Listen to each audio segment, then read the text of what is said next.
بچے کی تربیت کو ماہرین نے 3 حصے میں تقسیم کیا ہے۔ 7 سال۔ پہلے 7 سال بچے کو گود میں اٹھا کے رکھو، دوسرے 7 سال بچے کو غلام بنا کے رکھو، اور تیسرے 7 سال بچے کو دوست بنا کے رکھو۔ پہلے 7 سال بچے کو گود میں اٹھانے کا مطلب یہ ہے کہ وہ تم سے سیکھے، اور ہم تو 3 سال کے بچے کو بھی، آج 2.5 سال کے بچے کو بھی اسکول بھیج دیتے ہیں، مائیں فارغ البال ہونا چاہتی ہیں، لیکن ایسا نہیں ہے۔ یہ ہماری فکری لغزش ہے کہ بچے کو اتنی جلدی اسکول بھیج دیا، اور جب ماں سے سیکھنا تھا تو وہ وقت ضائع کر دیا۔ آج بھی جاپان میں 7-8 سال کا بچہ اسکول جاتا ہے، اور آج بھی کچھ اور ممالک کے اندر بھی انہوں نے یہ طے کر دیا ہے کہ 7 سال سے پہلے بچہ اسکول نہ جائے، تو وہ گھر میں بیٹھ کے سیکھتا ہے۔ یہ اس کی تربیت کا مرحلہ ہے، اس کا یہ مرحلہ یہاں مکمل ہونا چاہیے۔ اس کے بعد جب وہ جائے گا تو اس کے قواعد مضبوط ہو چکیں گے اور وہاں جا کے سیکھے گا۔ یہ پہلا اس کا مرحلہ یہاں سیکھنے کا ہے۔ ظاہر ہے باپ تو وہ توجہ نہیں دے پاتا، تو ماں کو بھرپور توجہ بچے کی طرف دینی چاہیے۔ عمومی طور پہ ماضی میں مائیں اپنے بچوں کی تربیت میں انتہائی مبالغہ کرتی تھی اور بہت زیادہ محنت شاقہ کرتی تھی، چونکہ ان کی توجہات کا کوئی اور مرکز نہیں ہوا کرتا تھا، اور وہ سمجھتی تھی کہ ہمارا یہی کام ہے کہ ہم بچوں کی اچھی تربیت کر لیں، اور چند بچوں کی تربیت ہی ماں کی ذمہ داری ہے، اور یہ اگر احسن طریقے سے نبھا دے تو اس نے اپنا حصہ امت میں بھی ڈال دیا، معاشرت میں بھی ڈال دیا، اور قوم بنانے کے اندر بھی اپنا حصہ ڈال دیا۔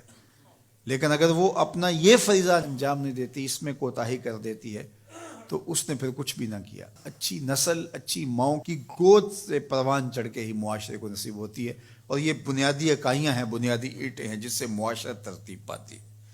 اس لیے یہ ماؤں کی ذمہ داری ہے۔ اور دوسرے 7 سال جو ہے وہ غلام بنا کے رکھو۔ مطلب کیا؟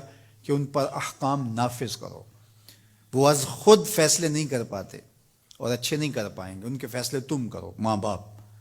اور پھر اس کے بعد اگلے 7 سال جو ہیں وہ ان کو دوست بنا کے رکھو، چونکہ عموماً جو ہے وہ 14 سے 21 سال تک کی عمر کے بچے جو ہیں وہ دوستیوں سے، اطراف سے سیکھتے ہیں، چونکہ وہ اگرچہ تمیز نہیں رکھتے ہوتے پوری طرح، لیکن پھر بھی ان کی طبع یہ ہوتی ہے کہ وہ سمجھتے ہیں کہ ہم اطراف سے اچھا سیکھ سکتے ہیں، اور وہ بعض کا ماں باپ کو دقیانوس بھی سمجھنے لگ جاتے ہیں۔ تو اس وقت ماں باپ تھوڑی سی حکمت کے ساتھ ان کی دوستیوں پہ غور کریں کہ ان کی دوستیاں غلط لوگوں سے نہ ہوں۔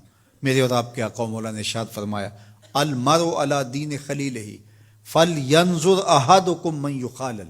ہر شخص اپنے دوست کے دین پہ ہوتا ہے، اور آپ دیکھیں کہ آپ کس سے دوستی کر رہے ہیں۔ اگر اس کا دین خراب ہوا، اعتقادات خراب ہوئے، نظریات خراب ہوئے، اس کے اعمال اور اخلاقیات خراب ہوئے، تو اس کا رنگ آپ کے اوپر چڑھ جائے گا۔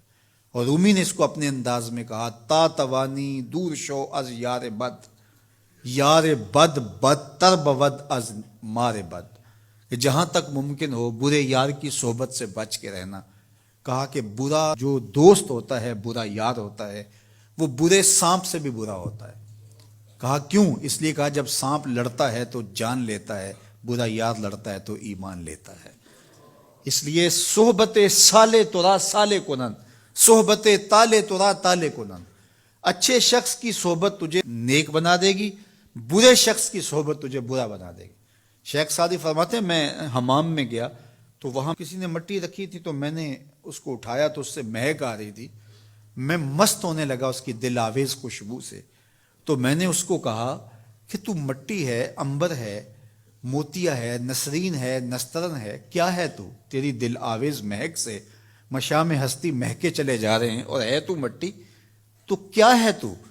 تو اس مٹی نے، شیخ سعدی فرماتے مجھے زبان حال سے جواب دیا کہ ہوں تو میں مٹی، مجھے اپنی اوقات نہیں بھولی، لیکن چند دن میں پھول کی صحبت میں رہی ہوں۔ جمال ہم نشیں در من اثر کر، وگرنہ من ہما خاکم کے ہستم۔ اس نے کہا ہوں تو ذات کی مٹی ہی، لیکن میں گلاب کے پھولوں تلے تھوڑی دیر رہی ہوں تو میرے یار کا جمال میرے اندر سرایت کر گیا ہے۔ تو ذات کی مٹی ہوں لیکن صحبت میری پھول سے رہی۔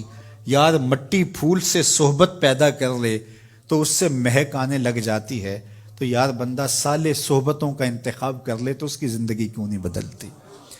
تو اپنی اولاد کو صالح لوگوں کے پاس بٹھانا سکھاؤ۔